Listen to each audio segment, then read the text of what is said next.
Pour mon 73 anniversaire, mon mari a placé une autre femme et 2 enfants à côté de moi et a dit à nos invités, voici ma seconde famille, celle que je cache depuis 30 ans. Mes filles regardaient, horrifiées, mais j'ai simplement souri, je lui ai tendu une boîte et j'ai dit, je savais. Ce cadeau est pour toi. Il l'a ouverte, et ses mains se sont mises à trembler. Avant de commencer, je serais très heureux si vous vous abonniez à notre chaîne, cliquiez sur le bouton j'aime et me disiez dans les commentaires de quel état ou pays vous écoutez. Je suis toujours curieuse de savoir où vivent mes auditeurs.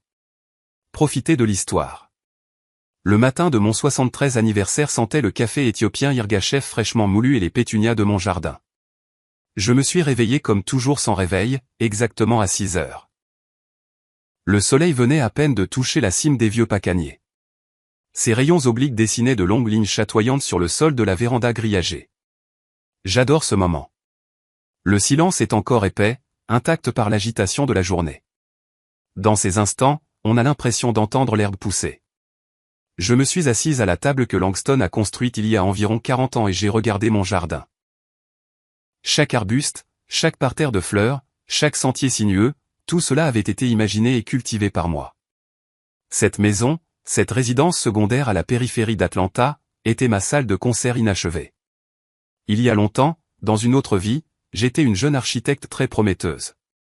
J'avais le projet de mes rêves devant moi, un nouveau centre des arts du spectacle au centre-ville d'Atlanta. J'avais été choisi et j'avais reçu un financement complet. Je me souviens de l'odeur du papier épais des plans, du crissement du crayon graphite dessinant les lignes d'une future merveille de verre et de béton. Puis est arrivé Langston avec sa première idée de génie. Des machines à bois haut de gamme importées qui devaient nous rendre riches. Nous n'avions pas l'argent, et j'ai fait un choix. J'ai liquidé l'héritage destiné à mon rêve, à mon avenir, et je lui ai donné chaque centime. L'entreprise a fait faillite en moins d'1 an, ne laissant que des dettes. Et moi, je suis resté ici. Au lieu d'une salle de concert, j'ai construit cette maison, y investissant tout ce que j'avais. Les restes de mon talent, toute ma force, tout mon amour inemployé pour la forme et la ligne. Cette maison est devenue mon chef-d'œuvre silencieux. Un chef-d'œuvre que personne d'autre que moi ne considérait comme tel. Aura, as-tu vu mon polo bleu? Celui qui me va le mieux? La voix de mon mari m'a arraché à mes souvenirs. Langston se tenait dans l'embrasure de la porte, déjà en pantalon, fronçant les sourcils, concentré uniquement sur lui-même. Pas un mot pour mon anniversaire. Pas un seul regard pour la nappe de lin festive que j'avais sortie du placard la veille. 73 ans, 50 ans ensemble. Pour lui, ce n'était qu'un jeudi comme les autres. Dans le tiroir du haut de la commode. Je l'ai repassé hier, ai-je répondu calmement sans me retourner. Je savais qu'il ne remarquerait ni la nouvelle nappe, ni le vase de pivoine que j'avais coupé à l'aube. Il avait cessé de remarquer de telles choses il y a 3 décennies. Pour lui, je faisais partie de la décoration intérieure. Pratique, fiable, familière, comme ce fauteuil, comme cette table, la fondation. Il aimait ce mot. Tu es ma fondation, Aura, disait-il parfois après son 3e verre de cognac. Il n'avait aucune idée à quel point il avait raison. Le téléphone a sonné. Ma fille aînée, Zora. Salut maman. Joyeux anniversaire, bien sûr. Écoute, on est coincé dans un embouteillage monstre en venant à la maison. C'est horrible. Pourrais-tu commencer à préparer la nourriture, s'il te plaît? On ne veut pas arriver et que rien ne soit prêt. Et garde un œil sur papa pour qu'il ne boive pas trop avant notre arrivée. Tu sais comment il est. Elle parlait vite, l'air agacé, comme si mon anniversaire n'était qu'une autre obligation contrariante dans son emploi du temps chargé. Je n'étais pas la reine de la fête. J'étais le personnel de restauration pour l'événement organisé en mon propre honneur. C'est bon, Zora. Ne t'inquiète pas. Tout sera prêt. J'ai raccroché. Il n'y avait pas de froid dans ma poitrine. Il n'y en avait plus depuis longtemps. Il y avait seulement un vide calme et transparent, comme l'air après une pluie de fin d'été. À 17 heures, la maison était pleine d'invités, de vieux amis, de parents, des associés de Langston. Ils sont tous arrivés. Tout le monde a eu des mots chaleureux, a offert des fleurs et s'est extasié sur mon peach cobbler et mon jardin. Je souriais, acceptais les félicitations et versais du thé glacé.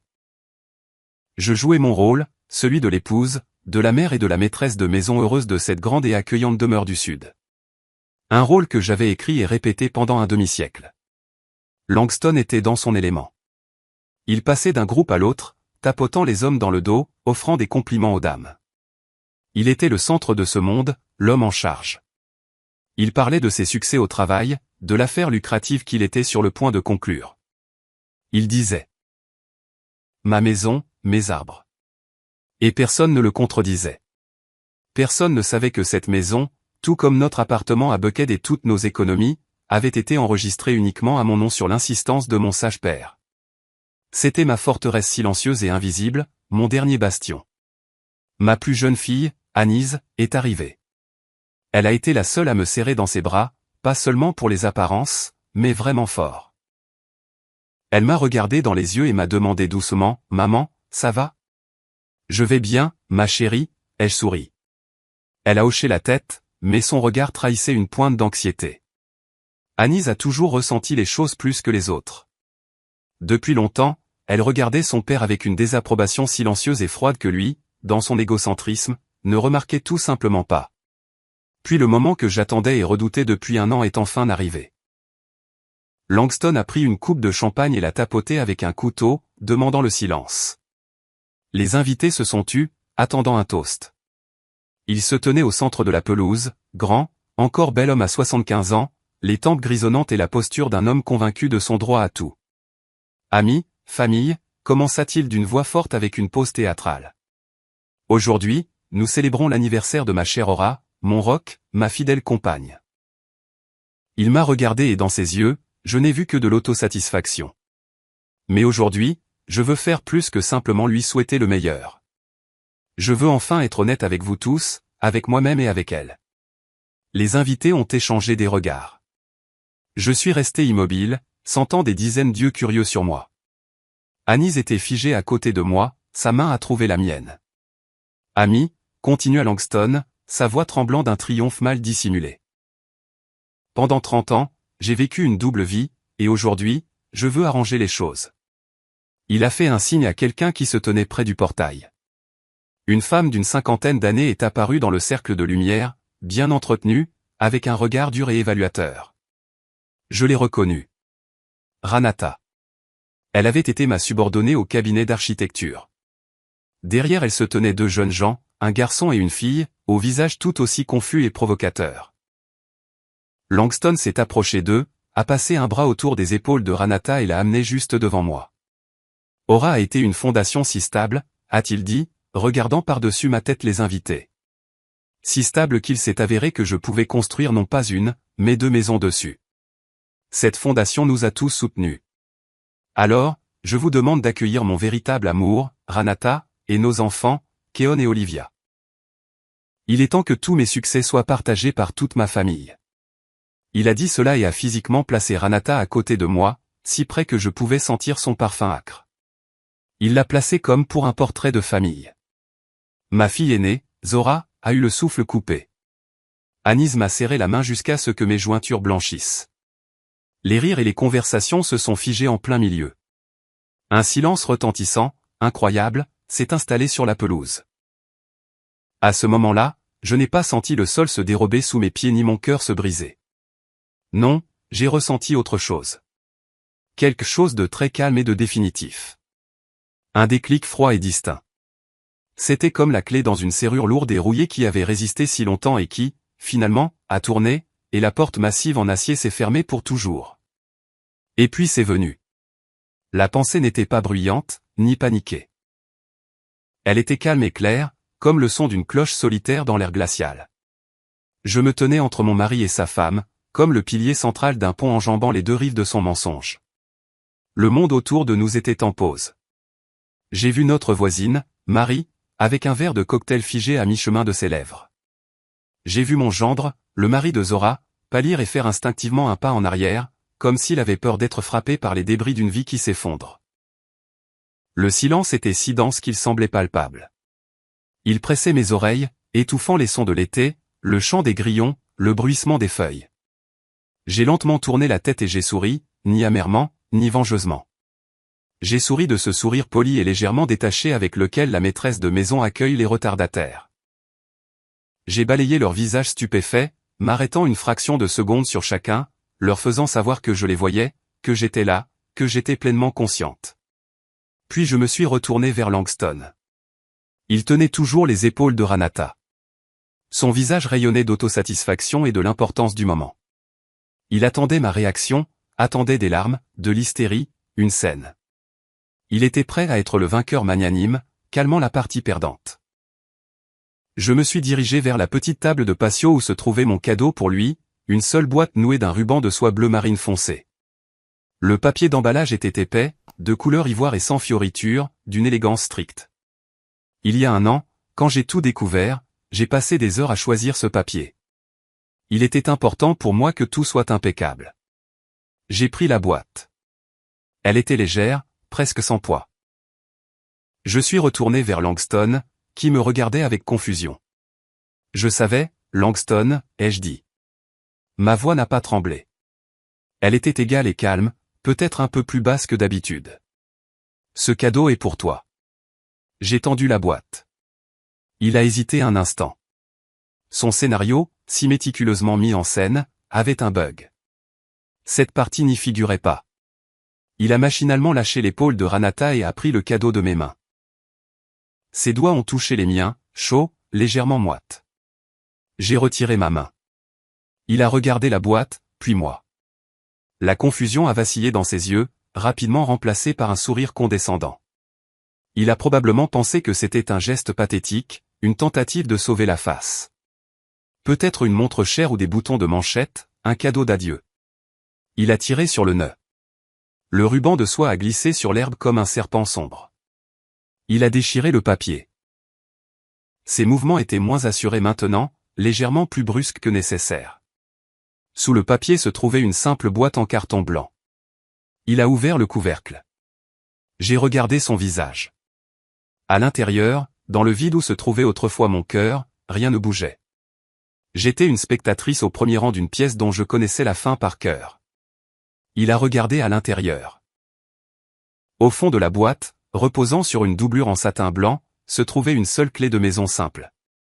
Une clé américaine standard sentant la peinture fraîche, et à côté, une feuille de papier épais pliée en 4. Langston l'a sortie et l'a dépliée. J'ai regardé ses yeux parcourir les lignes, d'abord rapidement, puis plus lentement, comme s'il butait sur chaque mot.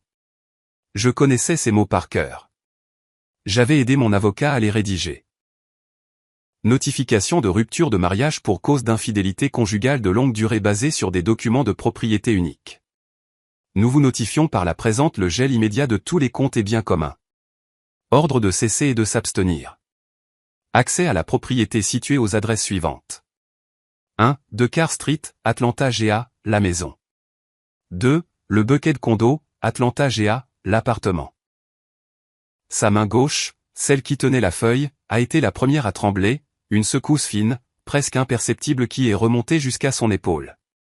Puis sa main droite s'est mise à trembler aussi. Le papier bruissait dans sa poigne comme une feuille d'automne dans le vent. Il a levé les yeux vers moi. L'autosatisfaction avait disparu. Le triomphe s'était évanoui. Me regardant maintenant, il y avait un homme confus, vieillissant, au visage cendré. Dans ses yeux, il n'y avait ni colère ni blessure, seulement un pur désarroi animal. C'était comme s'il avait marché toute sa vie sur un sol solide et fiable, et que soudain, celui-ci s'était ouvert sous ses pieds en un abîme. Il a essayé de dire quelque chose, a ouvert la bouche, mais seul un faible halètement rauque s'est échappé. Il a de nouveau regardé le papier, puis la clé, puis de nouveau moi. Il cherchait sur mon visage une réponse, un indice, un signe que c'était une sorte de blague cruelle et ridicule. Mais mon visage était un masque, calme, impénétrable. J'avais passé 50 ans à apprendre à dissimuler mes vrais sentiments. 50 ans à construire cette façade, cette fondation comme il aimait l'appeler. Et aujourd'hui, cette façade tenait. Derrière elle, il n'y avait rien, ni douleur, ni amour, ni pitié, seulement une liberté froide et retentissante. Ranata, debout à côté de lui, ne comprenait rien. Elle regardait nerveusement le visage changeant de Langston. « Langst, qu'est-ce que c'est ? Qu'est-ce que c'est que ça » a-t-elle chuchoté, essayant de regarder le document. Il n'a pas répondu. Il est resté là, me fixant, et son monde si confortable, si sûr, construit sur ma vie, mon argent et mon silence, s'effondrait en direct devant tous ses amis et sa famille. J'ai soutenu son regard puis, lentement, très lentement, je me suis tourné vers Anise, ma fille, mon seul véritable point d'ancrage. Elle me regardait, et ses yeux étaient remplis de larmes, non pas de pitié, mais de fierté. Elle avait tout compris. Je lui ai fait un petit signe de tête et j'ai dit juste assez fort pour qu'elle m'entende. C'est l'heure. Elle a serré ma main plus fort. C'était suffisant. Le spectacle était terminé. Il était temps de baisser le rideau. Anise a compris sans mots. Ses doigts sur mon avant-bras sont devenus durs comme de l'acier. Elle a hoché la tête et, sans l'avoir prévu, nous nous sommes tournés et avons marché vers la maison. Nous n'avons pas couru. Nous avons marché d'un pas ferme, avec dignité, loin de la scène figée sur la pelouse. Les invités s'écartaient devant nous comme l'eau devant un brise-glace, évitant nos yeux, marmonnant à voix basse. Je sentais leur regard dans mon dos, un mélange de choc, de pitié, soyons honnêtes, de curiosité malveillante. Langston est resté debout au centre, la feuille blanche tremblant dans ses mains, à côté de la femme pour qui il avait orchestré cette grande révélation, une révélation qui avait complètement déraillé de son scénario. Il a crié quelque chose après nous. Mon nom, je crois. Mais le son de sa voix s'est noyé dans le silence épais et visqueux qui était tombé sur mon jardin. Il n'avait plus de pouvoir sur moi. Même sa voix était étrangère. Nous sommes entrés dans la maison. Je me suis arrêté dans le salon et, me tournant vers la porte menant à la véranda, j'ai dit assez fort pour être entendu à l'extérieur, « Chers amis, merci à tous d'être venus partager ce jour avec moi. » Malheureusement, la fête est terminée. N'hésitez pas à finir le gobelet et à prendre un verre. Je vous souhaite le meilleur. C'était tout. Une annonce simple et polie. Pas d'explication, pas de drame. Un exode silencieux et précipité a commencé. J'ai entendu des voix étouffées, des pas pressés sur le gravier, le bruit des moteurs de voitures qui démarraient. Personne n'est entré pour dire au revoir. Personne n'a osé me regarder dans les yeux. 10 minutes plus tard, il ne restait dans le jardin que des assiettes abandonnées, des verres à moitié vides et des fleurs piétinées sur la pelouse. J'ai vu Langston, sortant enfin de sa torpeur, saisir le bras de Ranata et la traîner vers le portail. Ses mouvements étaient saccadés, colériques. Il l'a pratiquement tirée, elle et ses enfants confus, derrière lui, trébuchant, regardant en arrière vers la maison avec une expression de pure rage animale sur son visage. Il n'était plus le maître des lieux. Il était un paria. Quand la dernière voiture s'est éloignée et que le silence du soir est revenu dans le quartier, Anise est venue me serrer dans ses bras. « Tout va bien, ma chérie », ai-je dit en lui caressant les cheveux. « Tout est exactement comme il aurait dû être. Tu veux bien m'aider à débarrasser la table ?» Et nous avons commencé à nettoyer. En silence, nous avons ramassé la vaisselle sale, plié les nappes et sorti les poubelles. Ce travail familier et monotone était apaisant. Chaque geste avait un but, chaque mouvement était connu. J'ai lavé les verres, les mêmes verres fins en cristal de Bohême que nous avions reçus en cadeau de mariage. L'eau emportait les marques de lèvres étrangères, de vin étranger. J'ai senti qu'avec la saleté, quelque chose d'autre était lavé. 50 ans de toile d'araignée collante que j'avais confondu avec des liens familiaux. Il était tard quand nous avons fini. La maison était de nouveau propre et calme, la mienne. Je nous ai préparé une tisane à l'amande du jardin. Nous nous sommes assises sur la véranda, enveloppées dans des couvertures, et avons regardé le ciel sombre et étoilé. Puis mon téléphone portable posé sur la table a vibré, de manière stridente et discordante, rompant la quiétude. Anise l'a pris. Le nom de Langston a clignoté sur l'écran. L'appel a été interrompu et une seconde plus tard, une nouvelle notification de message vocal est arrivée. Anise m'a regardé d'un air interrogateur. J'ai hoché la tête. Elle a mis le haut-parleur et la voix a brisé le silence de la nuit, déformé par la rage, se brisant en un râle. « Aura, es-tu devenue folle? C'est quoi ce cirque que tu as monté? Tu m'as humilié devant tout le monde. C'est ton petit caprice? Ta petite vengeance mesquine? Es-tu complètement sénile dans ta vieillesse? J'essaie de payer un hôtel et mes cartes sont bloquées. Mes cartes? Tu comprends ce que tu as fait? » Il s'étouffait de fureur. En arrière-plan, j'ai entendu la voix apaisante de Ranata. Langston, calme-toi. Ne parle pas comme ça. Ne parle pas comme ça, a-t-il hurlé. Elle m'a laissé sans le sou.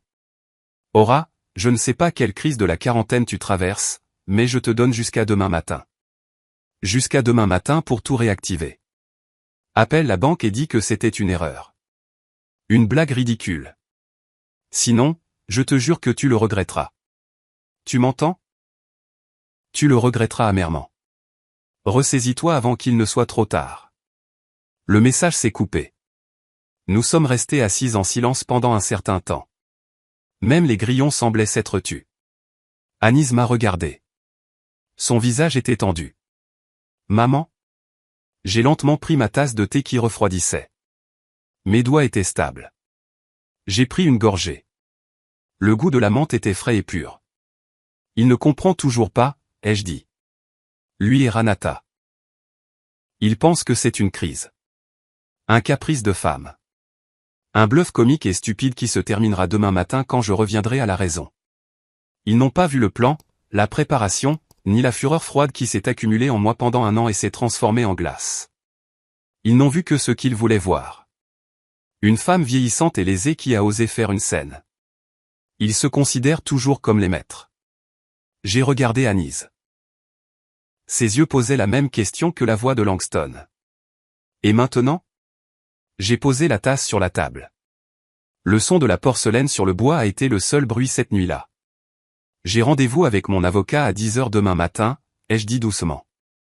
Je veux que tu viennes avec moi. Ma voix était égale. Il n'y avait aucun doute en moi. Le cri furieux de mon mari enregistré sur ma messagerie vocale ne m'effrayait pas. Il n'a fait que renforcer ma détermination. Tout comme un forgeron plonge le métal chauffé à blanc dans l'eau froide pour le durcir, ces paroles ont transformé ma volonté en acier. Le trajet vers Atlanta le lendemain matin était silencieux. Anis conduisait, serrant fermement le volant, son regard fixé sur la route. Je regardais par la fenêtre le paysage de la banlieue de Géorgie qui défilait, mais je ne le voyais pas.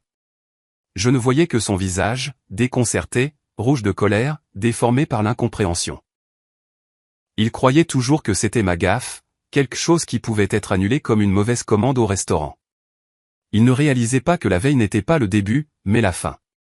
Le point final que j'avais mis un an entier à préparer. Le bureau de l'avocat Victor Bryant se trouvait dans un vieil immeuble d'Atlanta près de Peachtree Street, une lourde porte en acajou, une odeur de parfum cher et de vieux livres.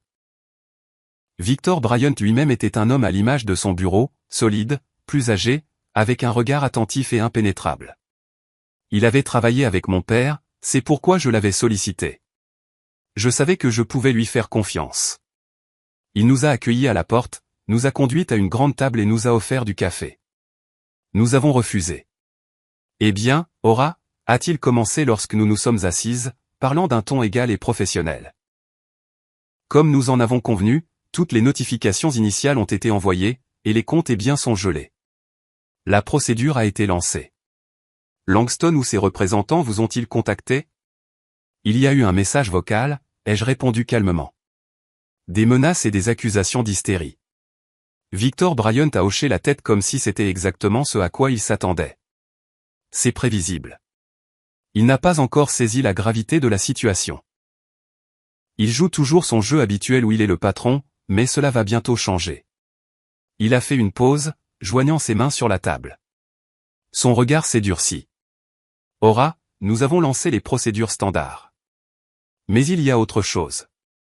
Quand vous êtes venu me voir pour la première fois, par vieille habitude et par respect pour la mémoire de votre père, j'ai jugé nécessaire de procéder à une vérification supplémentaire et plus approfondie, juste par précaution. J'avais besoin de comprendre à quoi nous avions affaire, et mes craintes, malheureusement, se sont justifiées, et même plus. Il a ouvert un tiroir de son bureau et en a sorti un mince dossier. Il l'a placé devant moi. Il n'y avait pas d'étiquette sur le dossier. Je suis obligé de vous informer de quelque chose d'extrêmement désagréable. Cela va au-delà de son infidélité. Cela témoigne d'une action calculée et préméditée dirigée personnellement contre vous. Anis s'est tendu, sa main reposant sur la mienne. Je n'ai pas bougé. J'ai juste fixé le dossier. Qu'est-ce que c'est, ai-je demandé.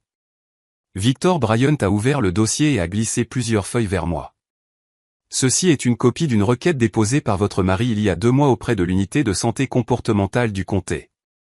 Une demande officielle d'évaluation psychiatrique obligatoire concernant votre compétence. Le temps s'est arrêté.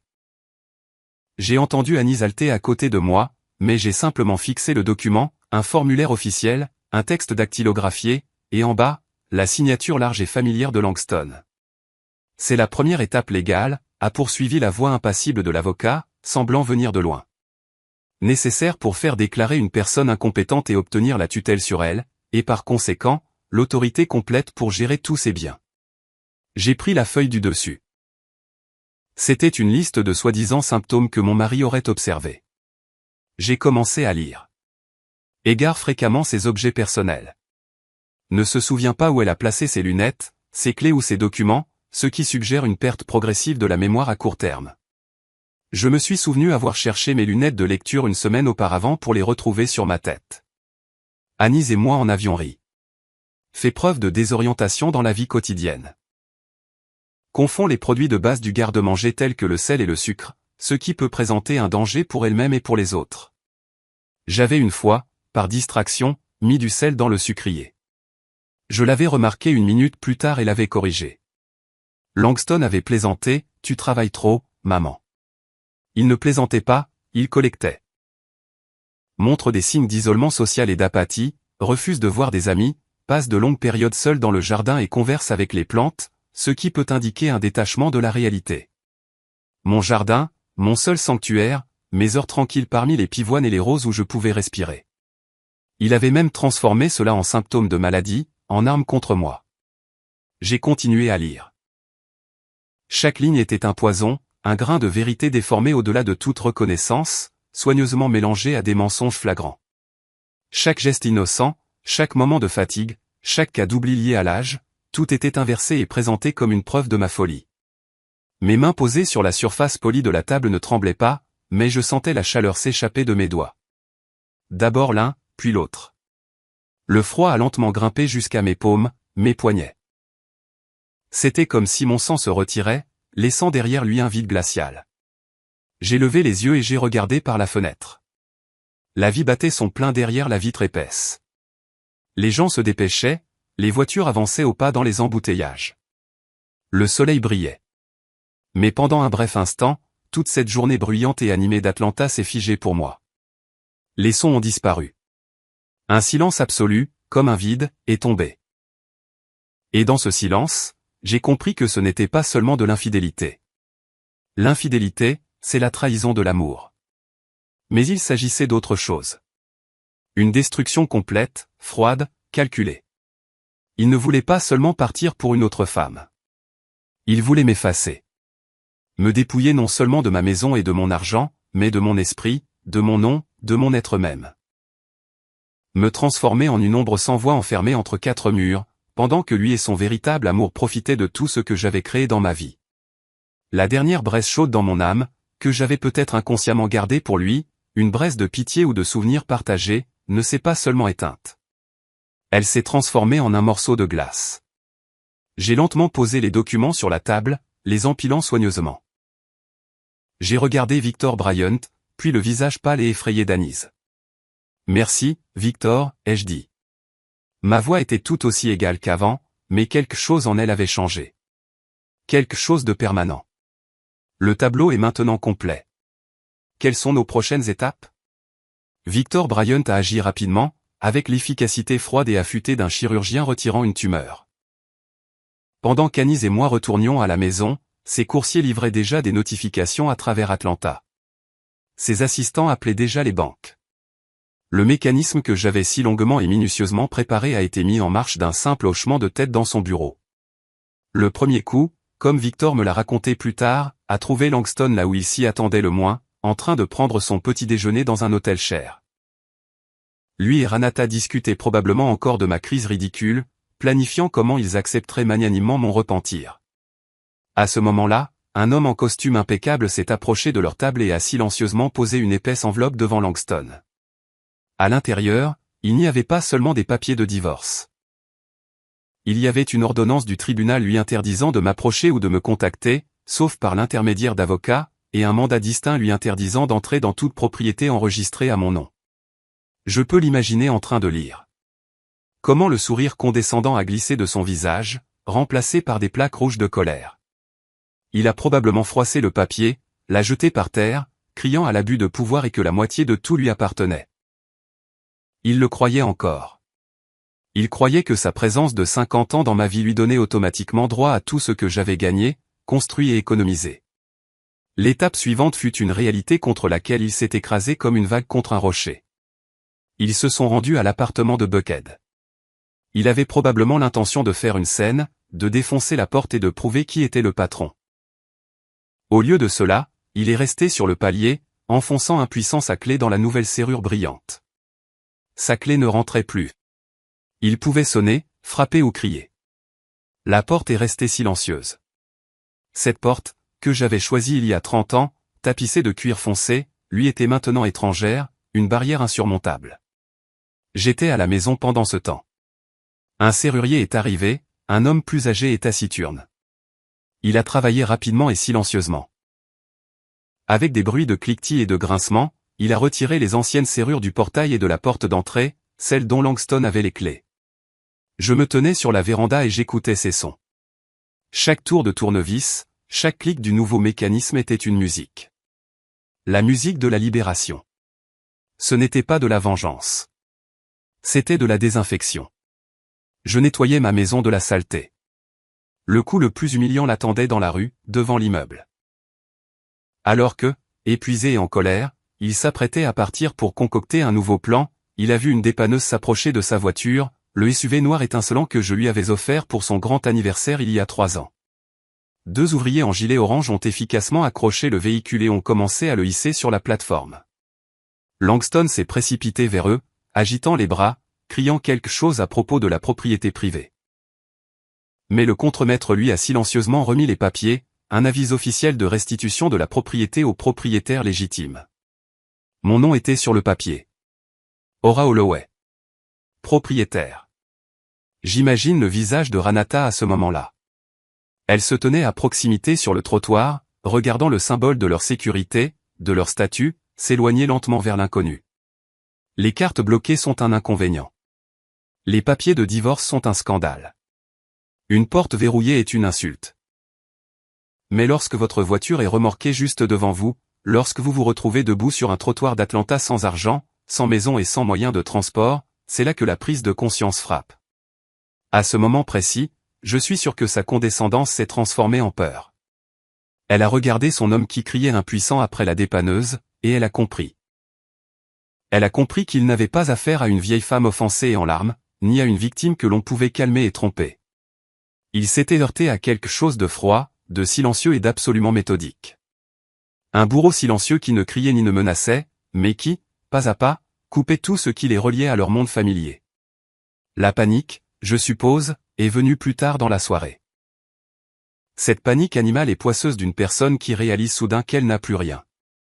Ils étaient probablement assis quelque part dans une chambre louée bon marché chez un parent éloigné, et Langston fulminait encore, promettant de poursuivre tout le monde en justice, de punir, de remettre les choses en ordre. Et elle, plus pragmatique, plus intelligente, était simplement assise là à faire le calcul. La maison est à elle, l'appartement est à elle, les comptes sont à elle, la voiture est à elle. Tout ce à quoi ils étaient habitués, tout ce qu'ils considéraient comme leur droit, s'est avéré être un mirage, de la poussière. Ils avaient construit leur vie pendant 30 ans sur ces fondations, sans jamais prendre la peine de vérifier à qui appartenaient ces fondations. Leurs cris ont probablement été entendus par les voisins. Les siens, pleins de rage et d'impuissance, les siens, pleins de peur et d'accusation. Tu avais dit que tout était sous contrôle. Tu avais promis qu'elle ne pourrait rien faire. Nous aurions dû agir plus tôt, Langston, avec les médecins, avec l'évaluation. Ils n'ont pas perdu hier, le jour de mon anniversaire. Ils ont perdu il y a 2 mois, quand il a apposé sa signature sur cette requête. Il m'a lui-même tendu l'arme. Il m'a lui-même montré qu'il ne s'agissait pas d'amour ou de rancune. Il s'agissait de survie. Et j'ai accepté les règles de cette guerre. Un appel téléphonique d'Anistar cette nuit-là a confirmé mes pensées. Sa sœur aînée, Zora, l'avait appelée, complètement en larmes, hystérique. Papa a appelé, sanglotait-elle dans le combiné. Il criait que maman était devenue folle, que tu la manipules, qu'elle l'a mis à la rue, l'a laissé sans rien. Anis, que se passe-t-il? Nous devons faire quelque chose. C'est notre père. Anis lui a répondu froidement et posément. Où étais-tu, Zora, quand il a mis sa maîtresse à côté de maman le jour de son propre anniversaire? Où étais-tu quand il l'a humiliée devant tous les invités? Zora a marmonné quelque chose d'incohérent sur le besoin de parler. On ne peut pas faire ça comme ça. Elle, comme son père, ne voyait pas la profondeur de la situation. Elle ne voyait que la perturbation de l'ordre habituel des choses. J'ai pris le téléphone d'Anis. Zora. Ai-je dit calmement. Ne t'inquiète pas. Ton père s'en sortira très bien. Il apprend simplement à vivre de manière indépendante pour la première fois en 50 ans. J'ai raccroché sans attendre sa réponse. Cette nuit-là, j'ai dormi profondément comme je ne l'avais pas fait depuis de nombreuses années. Je savais que ce n'était pas fini. Je savais que leur panique passerait bientôt à une nouvelle étape, le désespoir. Et une personne désespérée est capable de tout. Je savais qu'ils viendraient. Ils essaieraient de franchir les défenses. Ils mèneraient une dernière bataille, la plus sale. Et j'étais prête. J'étais prête, mais je n'allais pas m'enfermer dans un siège. La vie que je me réappropriais n'était pas destinée à être passée enfermée derrière des portes, dans la peur. Le 3e jour après la visite chez l'avocat, j'ai décidé que je devais aller au petit marché près de la gare de banlieue. Je n'avais plus de pain frais ni de lait. Anis a proposé d'y aller elle-même, mais j'ai gentiment refusé. C'était ma ville, ma vie, et je n'allais plus me cacher. La journée était chaude, sentant la poussière et le jasmin en fleurs.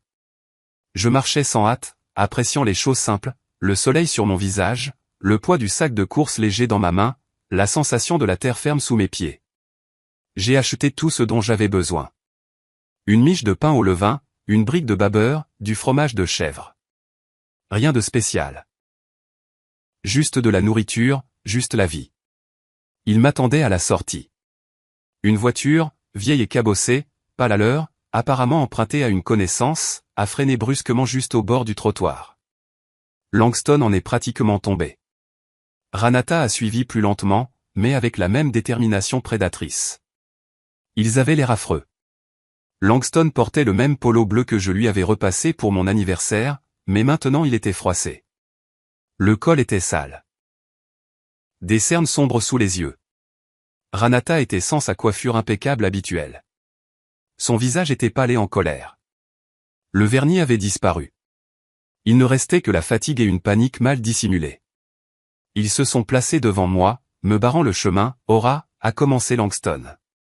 Sa voix était un mélange de colère et de supplication. Nous devons parler. Tu ne peux pas faire ça. Tu ne peux tout simplement pas, je l'ai regardé en silence. Dans mes mains, j'avais le sac de course. Je ne ressentais pas de peur, seulement une légère curiosité, comme un entomologiste examinant un insecte capturé. Tu as tout coupé. Tout. Comment suis-je censé vivre?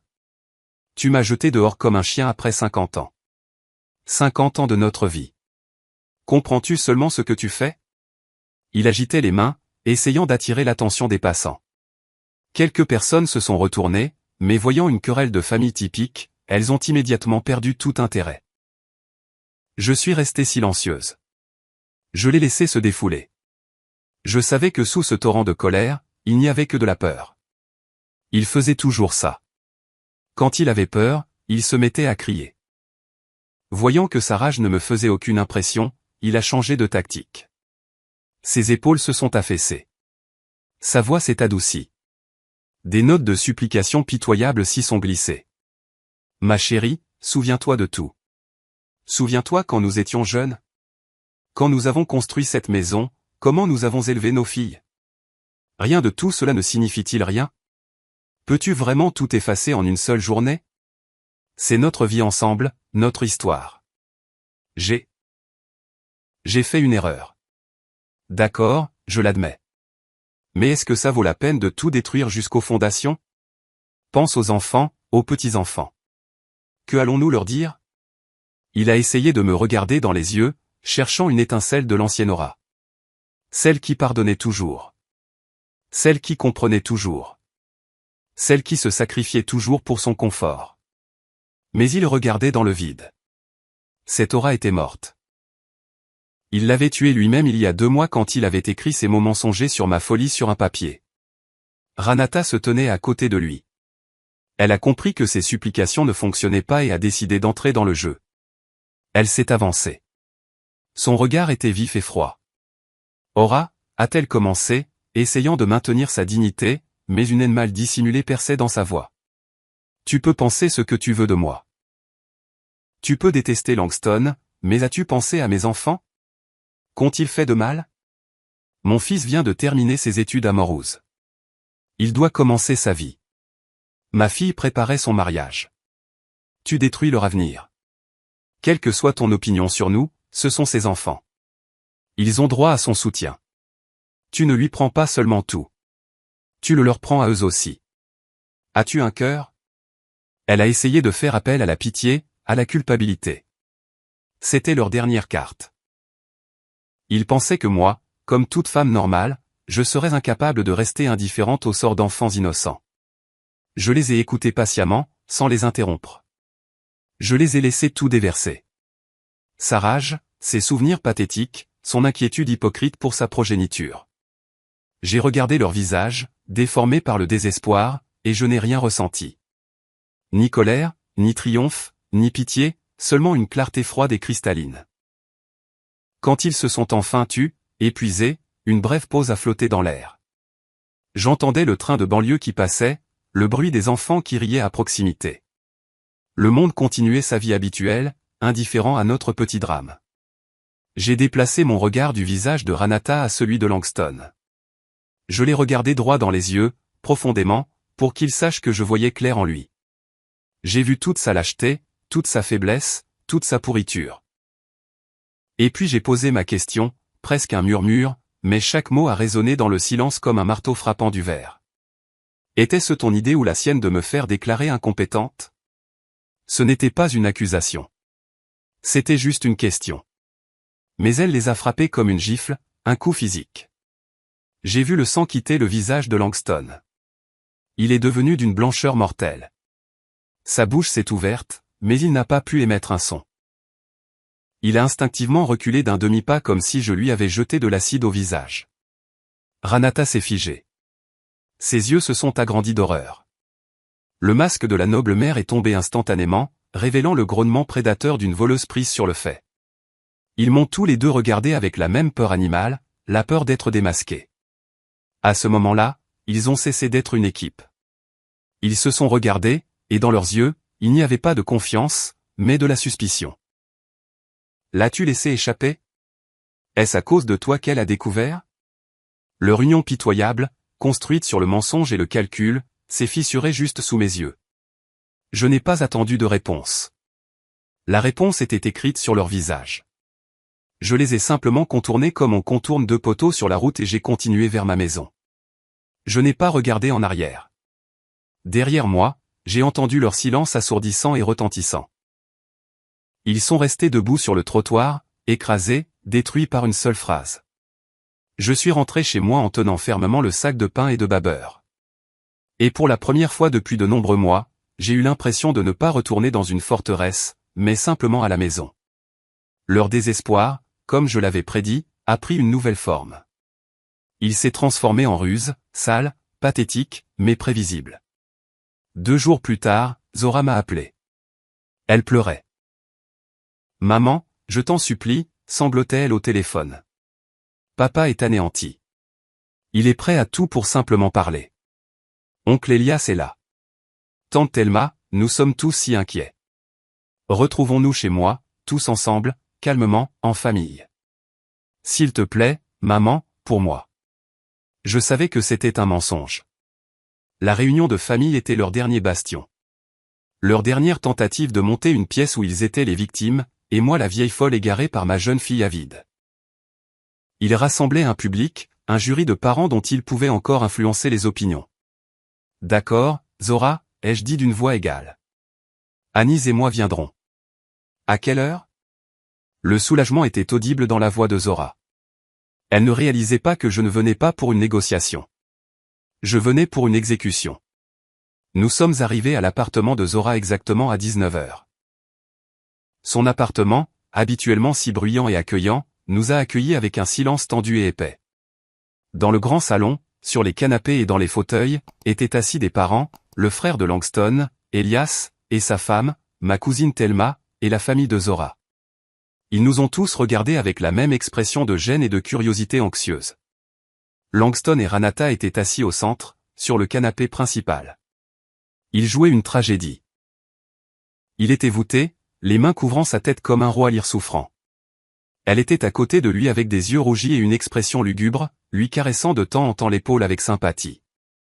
Ils avaient déjà préparé le terrain, racontant leur version. C'était maintenant mon tour. Anis et moi nous sommes assises dans les fauteuils en face d'eux.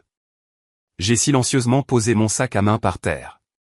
Langston a commencé. Il a levé la tête et je devais reconnaître son talent d'acteur.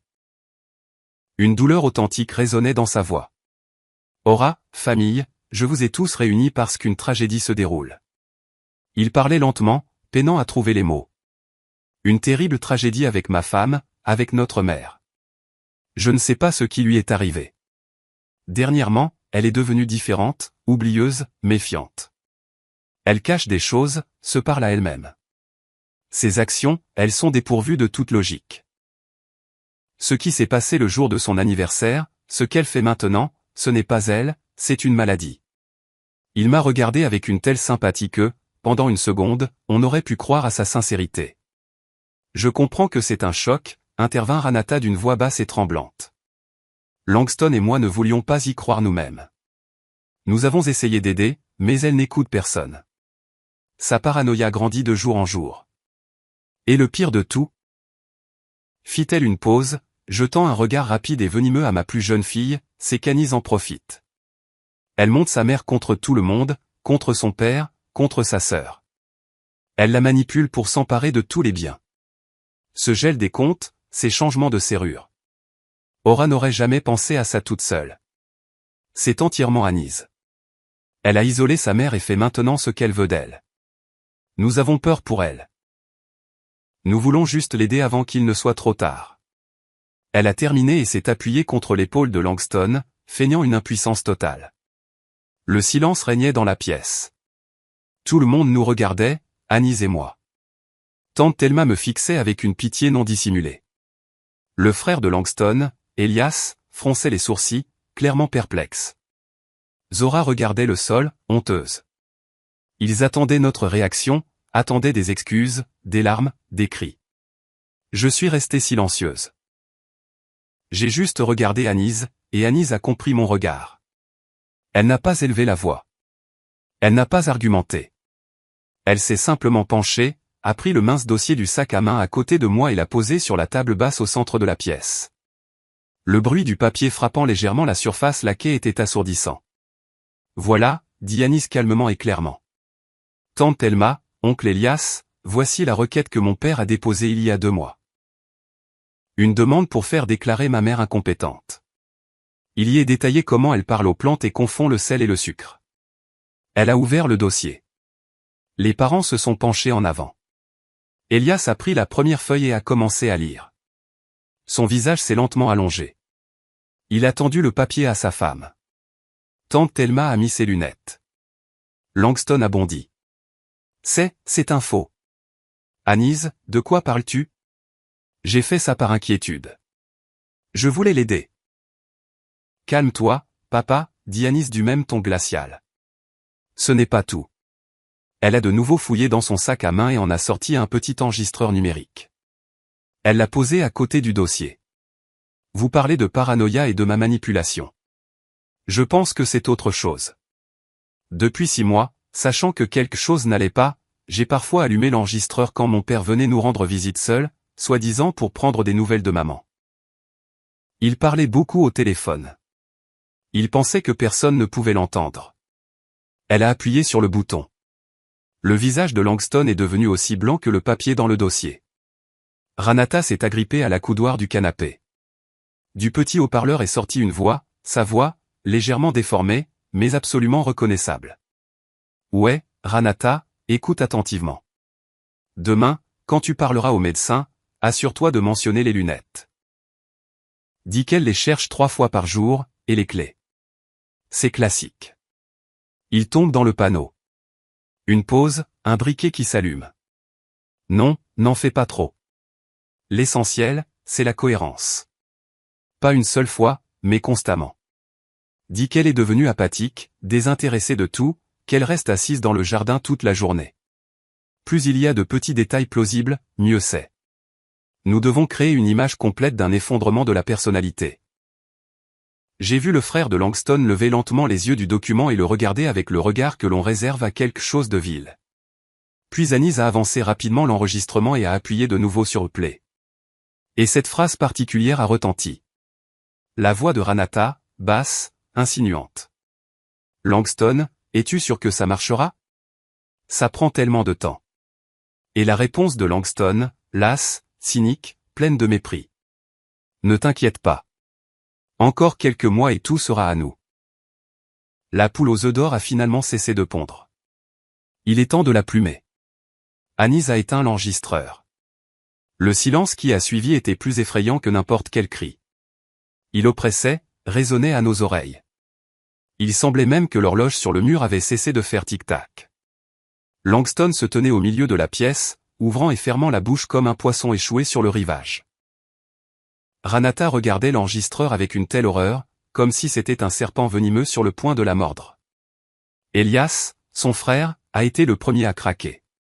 Il s'est lentement levé, a jeté les papiers sur la table et a regardé Langston, non pas avec méchanceté, mais avec un mépris infini et glacial. « Tu n'es plus mon frère », a-t-il dit doucement et clairement. Il a pris le bras de sa femme et, sans regarder personne d'autre, ils se sont dirigés vers la sortie. Tante Thelma a enlevé ses lunettes, ses mains tremblaient. Elle m'a regardé et ses yeux se sont remplis de larmes de honte. « Je suis tellement désolée, Aura », a-t-elle murmuré. Et elle aussi s'est dirigée vers la porte. Leur monde social ne s'est pas seulement fissuré.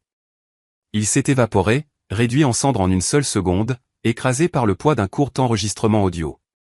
Ils sont restés seuls au milieu de la pièce, au milieu des ruines de leurs mensonges. Zora était assise dans un coin, pleurant silencieusement, le visage enfoui dans ses mains. Anis et moi nous sommes également levés. J'ai ramassé mon sac à main. Nous n'avons pas dit un mot, nous nous sommes simplement tournés et nous sommes dirigés vers la sortie, les laissant seuls avec leur honte. Nous sommes sortis de l'immeuble de Zora dans l'air frais du soir. La porte a cliqué doucement derrière nous, scellant le passé. Nous n'avons pas regardé en arrière. Nous avons marché silencieusement jusqu'à la voiture d'Anis, sommes montés et, sans un mot, elle a démarré le moteur. Nous avons roulé à travers les lumières d'Atlanta nocturne, et la voiture était silencieuse. Mais ce n'était pas le silence tendu qui avait régné dans l'appartement de ma fille. C'était le silence du soulagement, comme si après une longue maladie épuisante, la fièvre était enfin tombée, et il ne restait que la faiblesse et la pureté. Il n'y a plus eu d'appel de Langston ou de Zora. Personne d'autre n'a essayé de nous raisonner ou de les sauver. Leur monde, construit sur un mensonge, s'était effondré, et nous n'en faisions plus partie. 6 mois ont passé. Mon nouvel appartement est au 17e étage. Les fenêtres donnent sur l'ouest, et chaque soir, je regarde le soleil se coucher derrière les flèches des gratte-ciel, peignant le ciel de couleurs incroyables, du rose tendre au cramoisi ardent. Il n'y a pas de vieux meubles lourds ici, qui gardent le souvenir des larmes et des rancunes des autres. Seulement des murs clairs, des étagères légères, et beaucoup, beaucoup d'air. J'ai vendu la maison rapidement et sans regret. L'acheteur, un jeune professionnel de la technologie avec une famille, était ravi du jardin. Il a dit que la maison avait une bonne âme. J'ai souri et j'ai pensé qu'il avait raison. La maison avait en effet une bonne âme. Elle était juste fatiguée de servir de fondation et voulait apprendre à voler. Vendre la maison n'était pas une perte. C'était une libération. J'ai lâché mon chef-d'œuvre, magnifique mais trop lourd, pour commencer une nouvelle vie. Maintenant, mes journées n'appartiennent qu'à moi. Le mercredi, je vais à un atelier de poterie. J'aime la sensation de l'argile fraîche et malléable dans mes mains. Je n'essaie pas de créer quelque chose de parfait. Je laisse simplement la forme naître d'elle-même. Le tour tourne, l'argile obéit à mes doigts, et d'une masse informe émerge une tasse ou un vase, ou juste une figurine fantaisiste. Il y a quelque chose de curatif dans ce processus. On prend de la poussière, de la terre, et on crée quelque chose de nouveau, de complet à partir de cela. Récemment, je suis allé au Symphony au Lamidown. J'ai écouté le deuxième concerto de Rachmaninoff. J'étais assise dans un siège en velours dans la salle obscure, et quand les premiers accords puissants du piano ont retenti, j'ai fermé les yeux. J'ai un jour rêvé de construire des salles comme celle-ci, de concevoir des espaces où naît le miracle de la musique. Cette vie n'a pas eu lieu. Mais maintenant, en écoutant cette musique de génie, je n'ai ressenti aucune amertume de perte. J'ai ressenti de la gratitude parce que j'étais enfin assise dans cette salle, non pas en tant qu'architecte, ni en tant qu'épouse ou mère de quelqu'un. J'étais simplement une auditrice, une partie de ce miracle. Et c'était suffisant, plus que suffisant. Anise et moi nous voyons souvent. Elle passe après le travail. Nous buvons du thé vert au jasmin et parlons non pas du passé, mais des livres que nous avons lus, des films que nous avons vus, de l'incident amusant qui lui est arrivé dans le train. Son visage n'est plus assombri par l'inquiétude pour moi. Elle est calme. Elle voit que je vais bien. Un jour, elle m'a apporté un petit plant de gardénia en pot. Pour que tu puisses avoir ton petit jardin ici aussi, a-t-elle dit. Maintenant, il est sur le rebord de ma fenêtre et ses fleurs blanches semblables à de la porcelaine remplissent la pièce d'un arôme subtil et doux. Parfois, très rarement, j'entends des bribes de rumeurs sur cette autre vie, que Langston vit quelque part dans une maison louée vers le Cap, que Ranata l'a quitté et a emmené les enfants, qu'il essaie d'emprunter de l'argent à de vieilles connaissances, mais que personne ne lui en donne. J'écoute sans jubilation, sans intérêt, avec le même sentiment détaché que l'on a en lisant un journal sur des événements dans un pays étranger lointain. Ces gens n'ont plus de lien avec moi. Ce sont des personnages d'un livre que j'ai fermé et placé sur l'étagère la plus éloignée. La vengeance est une émotion trop forte. Elle vous consume de l'intérieur. Et je ne veux plus brûler. Je veux juste vivre. Ce matin, je me suis réveillé comme toujours, tôt. Le soleil se levait à peine et ses rayons inondaient ma chambre de lumière dorée. Je me suis préparé un café, je suis sorti sur le balcon et j'ai regardé la ville se réveiller. En bas, les premières voitures bourdonnaient, de minuscules silhouettes de personnes se dépêchaient quelque part, chacune avec sa propre vie, sa propre histoire. Pendant 50 ans, j'ai été la fondation, fiable, solide, invisible. D'autres ont construit leur vie sur moi. Leurs murs, leur toit reposaient sur moi. J'ai supporté tout le poids, tous les coups, toutes les tempêtes. Je pensais que c'était mon but. Mais je me trompais. Une fondation n'est qu'une partie du bâtiment. Et je suis le bâtiment entier, avec mes propres étages, avec mes propres fenêtres donnant sur le soleil, avec mon propre toit au-dessus de ma tête. Un bâtiment que j'ai enfin commencé à construire pour moi-même. J'ai pris une gorgée de café chaud et aromatique. L'air sentait la fraîcheur et un nouveau jour. Il n'y avait pas de plan à venir, pas d'obligation, pas de dette. Il y avait seulement le silence. Et dans ce silence, je me suis enfin entendu. À 73 ans, ma vie ne fait que commencer. Merci d'être resté avec moi jusqu'à la toute fin. Si cette histoire vous a touché, veuillez cliquer sur le bouton j'aime et écrire dans les commentaires quel moment vous a le plus marqué. Abonnez-vous à la chaîne pour ne pas manquer les nouvelles histoires. Portez-vous bien et vivez authentiquement. Avez-vous aimé l'histoire et de quelle ville écoutez-vous? Retrouvons-nous dans les commentaires. Si vous aimez l'histoire, vous pouvez me soutenir en envoyant un super thanks pour que je puisse continuer à apporter plus d'histoires comme celle-ci. Merci beaucoup pour votre doux soutien. J'attends avec impatience vos commentaires sur l'histoire. À l'écran, vous pouvez voir 2 nouvelles histoires de vie que je recommande vivement. Il y en a beaucoup d'autres sur ma chaîne. N'oubliez pas de vous abonner. À la prochaine histoire de vie.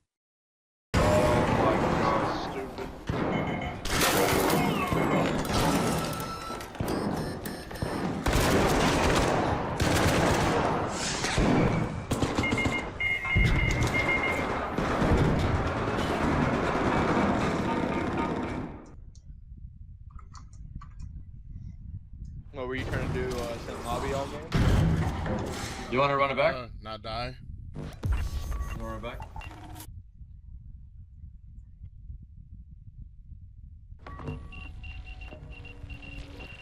Fucking said, do I want to run it back? He's playing in a fucking bathroom. He's playing in the bathroom like this. This how he's playing in his bathroom. No, I don't want to play with you in your bathroom with your keyboard. You're eating your keyboard. Like, damn. Like, I hate motherfuckers in life. All you hear is them typing. They play like this. Like, yeah. And back up off your keyboard, man. Get your mic situation fixed. My goodness. What you want to do, sit in lobby all day? Nah, but I mean, not instantly fucking die. That was a bad push. But I didn't give a fuck. I had a free kid. But that was obviously a bad fucking push. Motherfucker, oh, he got the gun. Oh, you know, you could just close the fucking door real quick so you won't get fucking teenated or shot. I don't know. Some people just don't have the aspect of this game down.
Team on me back here.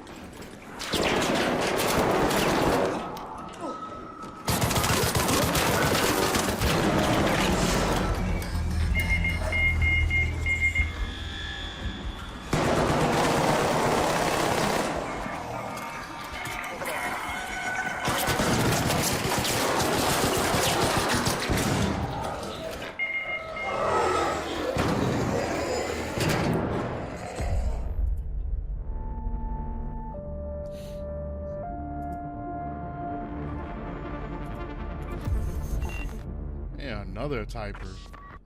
Sheesh.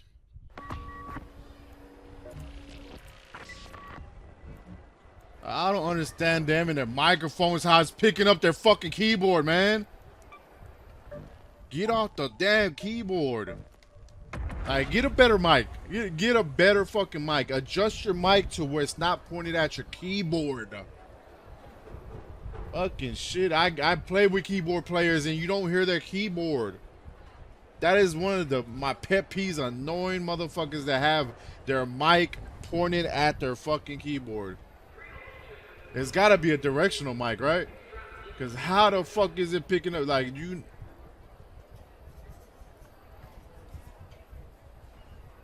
How is it picking up your keyboard?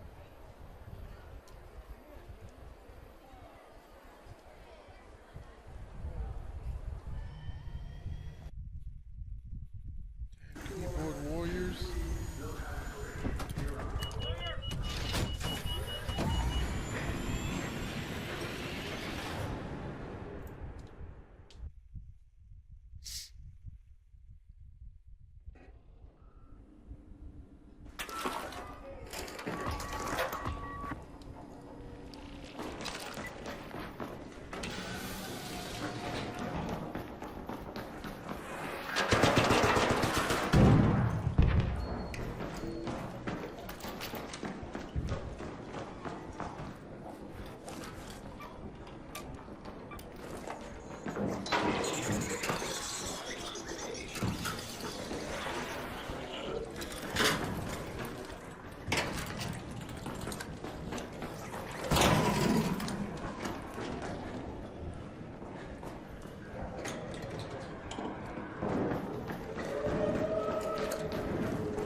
Someone come with me. Guys, come on. Come on, I don't know why y'all went that way anyway. That was a death run right there. Come with me. I'll give you 1 second.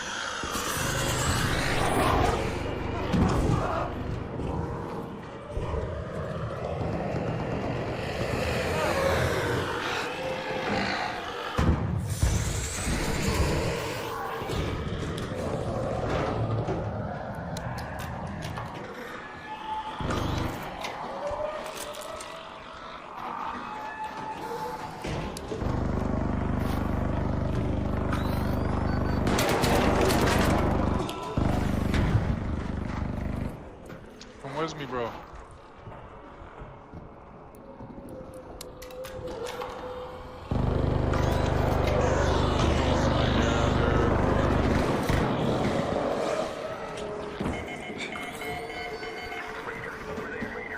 Yeah, no shit, he right there. That's awful. You guys suck. Guys suck. The one's dead.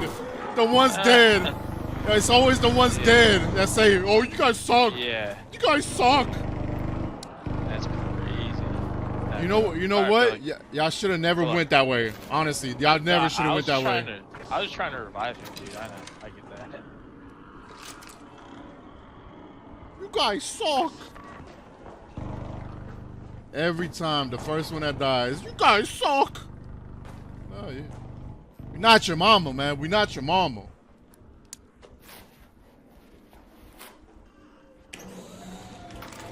And shit, they went the idiotic way. What are you gonna accomplish going that way, my boy? Beside death.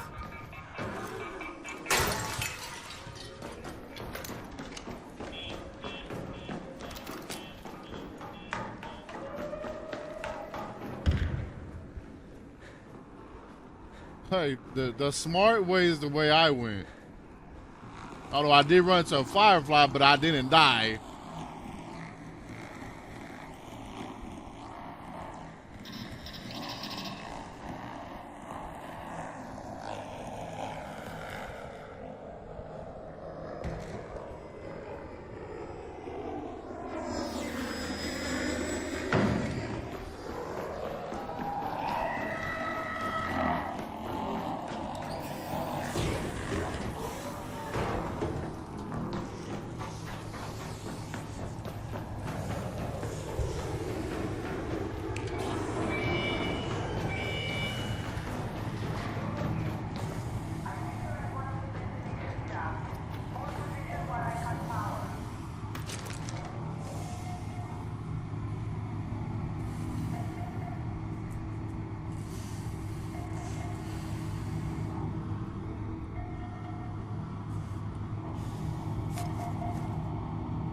Fuck, you know what? I might as well just die out, right? I mean, could come in here with a hatch key, though. Let's do that. Fuck, let's get out of here with a hatch key. Let's get in here, get back in here with a hatch key.